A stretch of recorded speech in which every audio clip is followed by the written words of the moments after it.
Will stand and join us in the Pledge of Allegiance. Thank you. I pledge allegiance to the flag of the United States of America and to the republic for which it stands, one nation, under God, indivisible, with liberty and justice for all. Okay, I'd like to give notice of an executive session preceding the Board of Commissioners meeting, March 12th, where we discussed personnel matters and tax matters. All commissioners were present, except John Nagel. One was absent. Committee reports, public safety. Missed the approval of the minutes, Bill. Approval of minutes, I'm sorry. Can we get approval of the minutes? February 13th, February 21st, and February 27th. Do I have a motion? Yes, I motion the approval of the minutes for those 3 meeting nights. Do I have a second? I have a second, but I just have one small change that I missed the first time around. Sorry, Jennifer. On the February 13th minutes, there's a resident who spoke, I guess it's page 5 or 6, on the Villanova discussion. A resident named Jim Yiannopoulos spoke, 15 Brexton Road, and we have down Jim Antonopoulos. There is an Antonopoulos that lives over there, but it was Jim Yiannopoulos who spoke. All right, with that correction, any other commissioner comments? Thank you, Elaine. Public comment? All those in favor? Aye. Opposed? Passes 6-0. Now we'll go to committee reports. Public safety. All right, I would like to move the approval of Resolution 2012-35, Police Towing Services. All right, can I have a second? Second. Commissioner comment? Public comment? All those in favor? Aye. Opposed? Passes 6-0. Sorry, Chief, but it's a road thing we do all the time. We know that they're going to tow. You call on them for towing, and if those two aren't available, you're going to call on the third one. See how self-explanatory all that is? Thank you. I would just like to announce, though, since we're under public safety, that the Radnor Fire Auxiliary is having breakfast with the Easter Bunny Sunday, March 25th, 8 a.m. to noon, the Radnor Firehouse. $7 for adults, $4 for children under 10. For children under 2 are free. So breakfast with the Easter Bunny Sunday, March 25th at the Radnor Firehouse. It's a great fundraiser. The Radnor Auxiliary does a great job in raising funds to help equip our Radnor firefighters. All right, finance and audit. First up, I have the schedule of bills payable, disbursement list 2012-3A, in the amount of $2,299,484.64. The proposed payments have been reviewed by the respective department heads, approved through the Township purchase order process, and then verified and processed by the Finance Department. I'll move to approve that list. Second. Second. Commissioner comment? Yes. I have one question. On page 11, under the shade tree expenses, we have a change order. We have an expense to Jimmy's Tree and Landscape Contractor for tree removal. Then we have a change order. The original expense was $12,000. The change order is $21,500. And I just was hoping for a little narrative about that, either from Steve or from Bob, about what that was about. I can provide you that information, Commissioner Schaefer. The original contract with Jimmy's Tree Service was in July of last year for $27,650. And the way we work it is, as trees are deemed to be removed, we make a list and we go to bid. And in that time from when he was awarded, we had quite a few trees, and we thought it prudent, instead of going out to bid again, to approach Jimmy's for a change order. They did provide a change order number for the trees that we had slated to be taken down.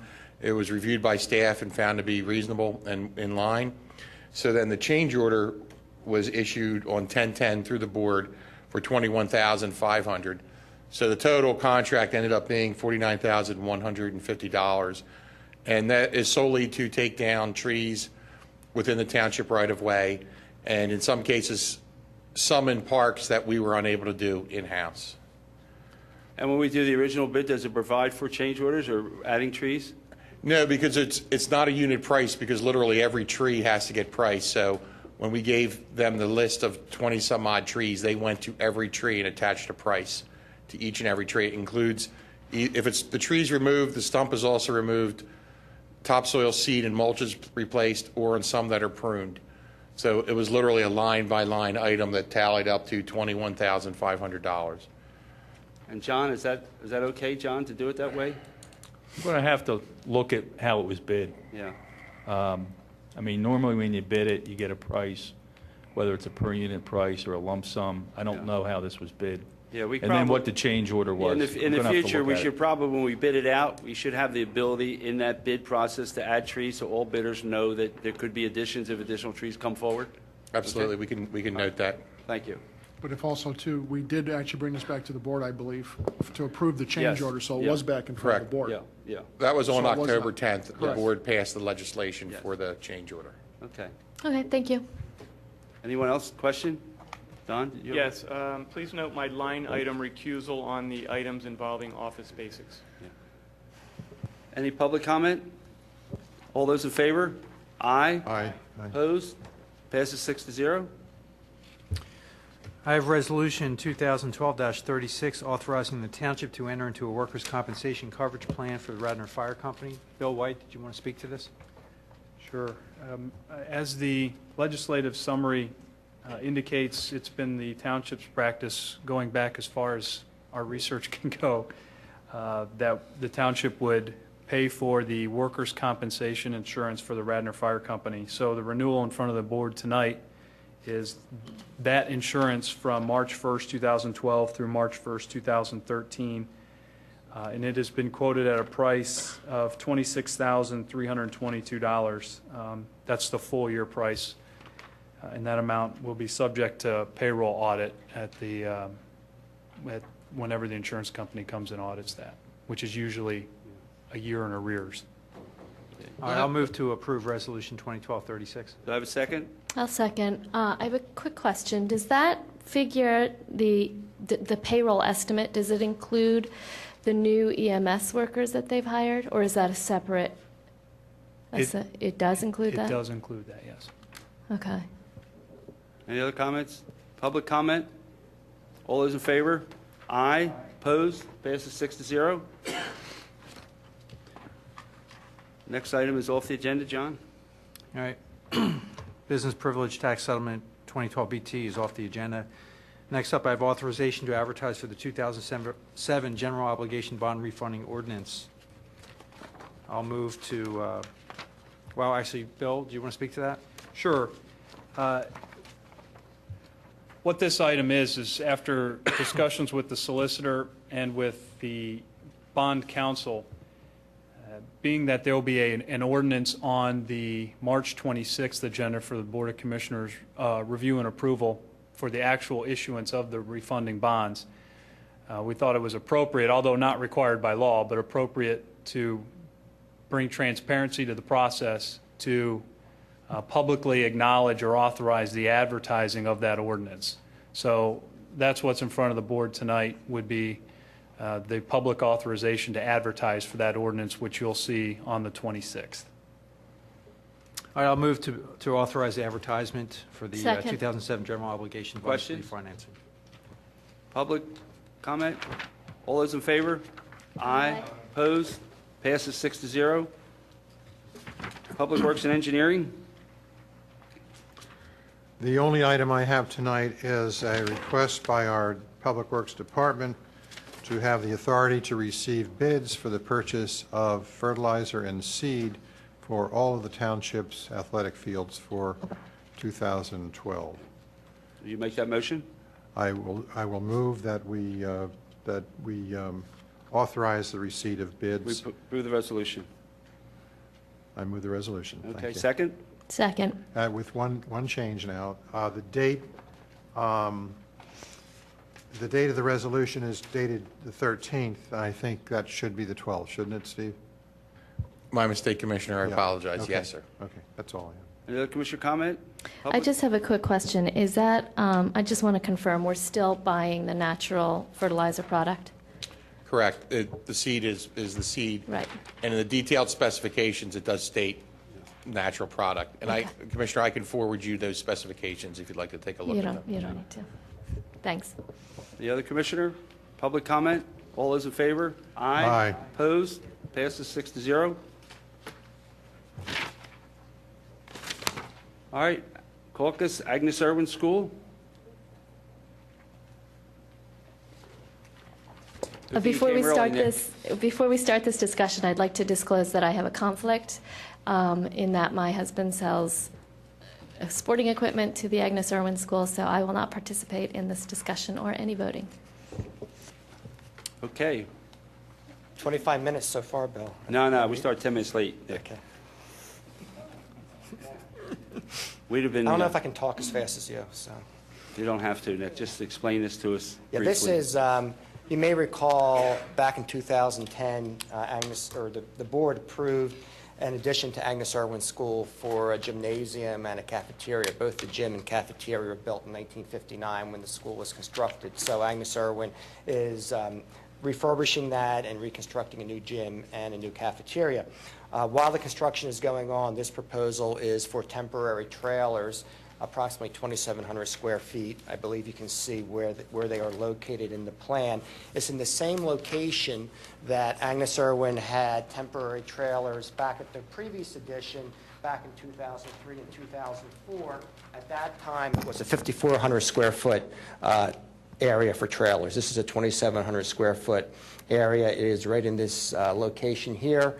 My understanding is that our engineer has resolved all of the comments from David Lay and Gilmore and Associates, and I guess, I think we're ready to proceed with an approval, hopefully next meeting.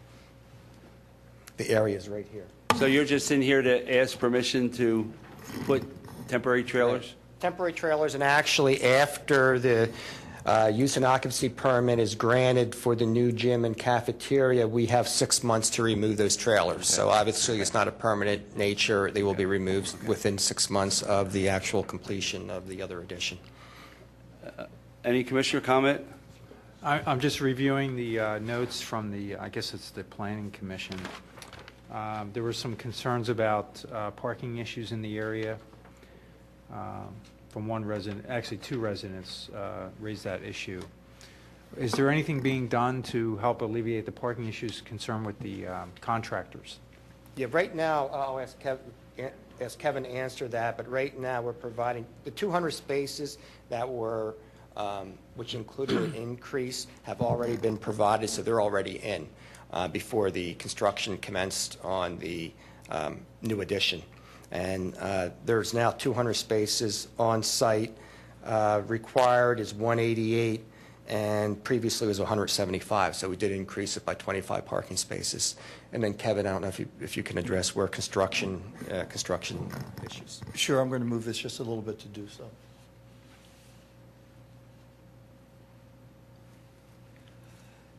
Were this to be the site logistics or the staging plan? Get the mic there, yeah. Were this to be the site logistics or the staging plan, you would see that this area running the full length and width of the class of 1997 field, our soccer field, and the area running the length and width of Carter Field, which is our hockey field, border and are immediately adjacent to the proposed additions and expansion.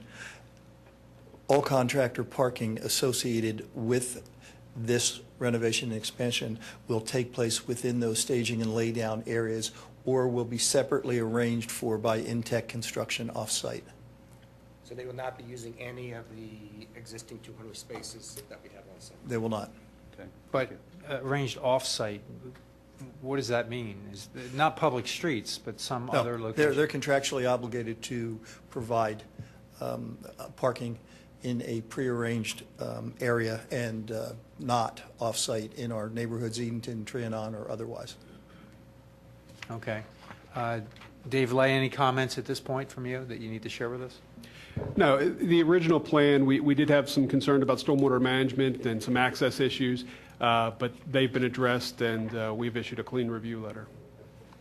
Okay, I have no further questions. Any other comment?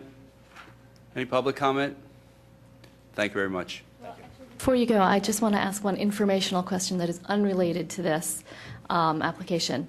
Can you give us an idea of your updated schedule of how, when this project is going to be finished and when the main work will be done?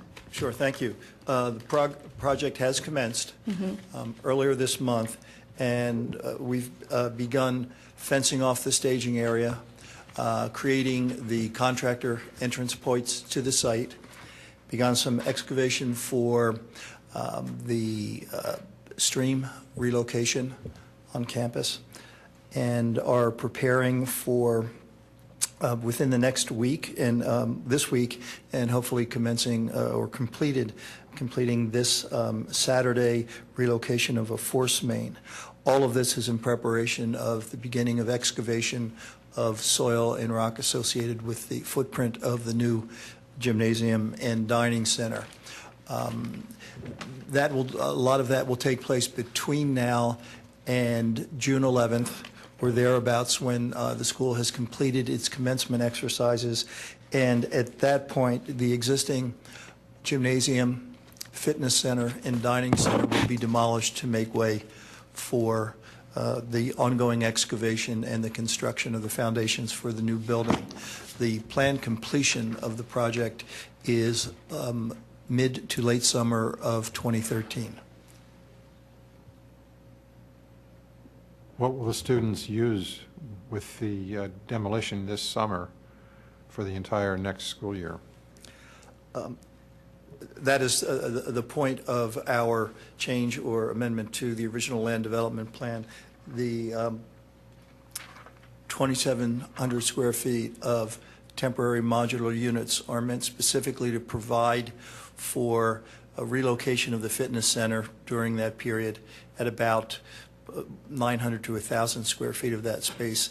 The remaining will be associated with the move of the lower school music room, which is at the far end of campus in this location, to the temporary modular units, while the school uses, for its upper school especially, the use of the Laura Thomas Buck Pavilion, the lower school gymnasium, for purposes of temporary dining. There will be a substantial amount of athletic enterprise that will be taking place off-site through the lease of facilities through others. You won't have a gym on site. That'll be the dining area. We'll use that during the course of the upper school dining period for dining purposes. And then for the remainder of the day, it'll be used for physical education activities and after-school interior athletics to include basketball and volleyball. So you have tables that you can just shove to the side? Yeah, well, it's going to be tables that we need to bring in and take out every day. The Laura Thomas Buck Pavilion, or lower school gymnasium, is about 6,400 square feet of space, very limited spectator area, so there really isn't any place within the envelope to store the tables and chairs, so they'll be going out. Okay, thank you. Thank you. Public comment? Thank you again. Community development, Nothing to report, Bill. library, To report. public health, No report. parks and recreation, no report, personnel administration, No report. old business, I just have one. I just want to check in with the manager on the housing inspector progress. Kevin, I know, has gotten the job description up to Allison. I believe the advertising will take place shortly. That's my understanding, yes. Okay. Now, we had a plan to hire this person by April, I thought. That was the schedule, correct. So Yeah, as soon so as we're we going to have be off a some, little bit, but we're going to try to as soon as we can get do the somebody on best we board. can to. All right, I appreciate your effort. Sure. any other old business, new business? Public participation?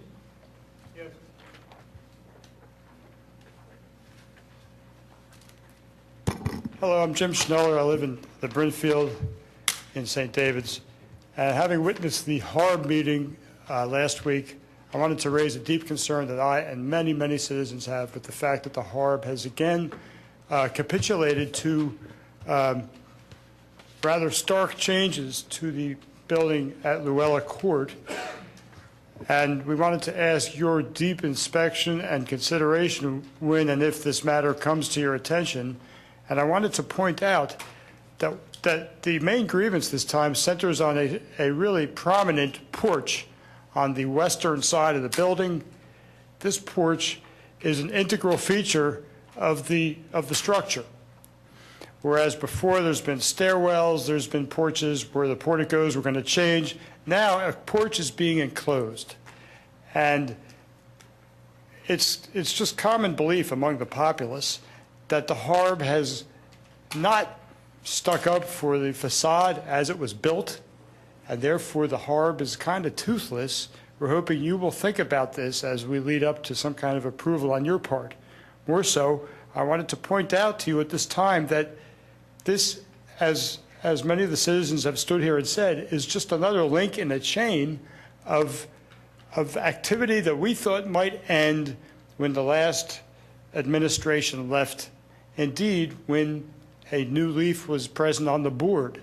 And we're imploring you that this magnificent artifact, this jewel of Wayne, our best historical structure and right in the middle of town, be given some emphasis by you, perhaps by not only giving a careful look when this comes before you, but reconsidering your approval of the parking garage. And I would ask that for the simple reason that you have approved what is something that's 5 to 6 feet over the level of the current street at its easternmost end. I wanted to point out lastly that there's a strong feature here that's demoralizing the members and the citizens of Radnor, and that is that there is an unequal ability of people on the court to have their rights addressed. And in line with these times where rights are so important and many rights are under fire and being chipped away, we have something that you could easily correct. Because people, when there is an underlying current that a developer has more economic oomph, then the whole community sees people who are afraid to stand up. And that means that the many people on the Luella Court who are very unhappy, and other people like me who've stood up and tried to address with our free speech, we haven't received real due process, and we haven't. Jim, that's not fair. We spent a year on that project. It wasn't like a week. It was a year. Yes. However, has there been a real addressing of the concerns? There's a real enough that the commissioners approved it. Jim, thanks a lot. We appreciate your comments. Well, we would hope that you will take a further look, reconsiderations within your authority. Thank you. Thank you. Let's take up one of the things that he asked about, the ineffective authority of the Historic and Architectural Review Board. Bob, I was led to believe last fall when I was seeking this office that there was a movement to amend and upgrade the Harb ordinance. And can you shed any light on that? Is that true? Is there anything going on with regard to the Harb ordinance? I haven't been asked to make any revisions to it. I think there's been some general discussion at some of the meetings as a result of this application and some of the other applications. But I don't think the commissioners have ever had a discussion about changes that individually or collectively the board thought needed to be made. Okay. Well, Jim, thank you. When the Holloway application was being debated, the point was made a number of times that the Harb doesn't have any jurisdiction over the interior of structures. Correct. Is there any sentiment on the board to address that issue? No. Well, I think it may be worth looking at, but I was just asking my fellow commissioners on this end, who is the right, should we go to the Harb and ask them to give us some recommendations, give us some feedback? Because they're the ones that would have a pretty acute understanding of where the weaknesses are in the ordinance, where their hands are tied, or where they feel that they want to have authority but they don't have authority. For us to do it, I think we would be doing it without knowing enough. I put it this way, I don't know if it's broken. I think we should find out if it's broken. If it's broken, we try to fix it. But the fact of the matter is the object of the Harb was trying to maintain the facade of the building, to get inside and tell them where the sprinklers have to go and where the walls have to go and where the elevator has to go, and where the design of where the bathrooms have to go. what would that accomplish for the public? It wouldn't be any of those things. Those are all related to our codes, and they're all covered and protected Well, what in under the other inside is ordinances. not related to our codes? Historic appointments, historic Yeah, but it's private. artifacts. You'll never see it, Jim. What's your concern about what the staircase looks like when it's private property? The public doesn't go in there. What is your concern? Well, I suppose you could make the same argument about the exterior. No, you can't. 90% of the sees public- that. They see the exterior, they ride by it. Maybe 90% of the public doesn't. Well, if you want to review the Harb, I'd love to review it because I think it's silly for the Harb. If somebody wants to put a patio in or something, they have to go to the Harb. You know, so- I'll ask that John Rice at least give us some guidance on whether or not our Harb ordinance has, if we have the right as a municipality to dictate the inside of a property versus just the outside. And, I mean, you know, you don't have to answer now, John, but maybe for the next meeting, come back to us and let us know. I will, but I think Harb's traditionally, that statute and then other statutes deal with exterior. Yeah, and it wouldn't, John Fisher, it wouldn't be dictating anything. It would be working as an expert, as an advisor, and You start helping, to stick your nose into the inside of somebody's property. This is getting absurd. They don't. helping the applicant. Jim, when I voted for the Harb, it was because they were going to act as an advisor. They're not acting as an advisor. They can turn projects down. I never thought if somebody wanted to tear a building down, I was told, and I voted for it because I was told it was a 90-day cooling off period.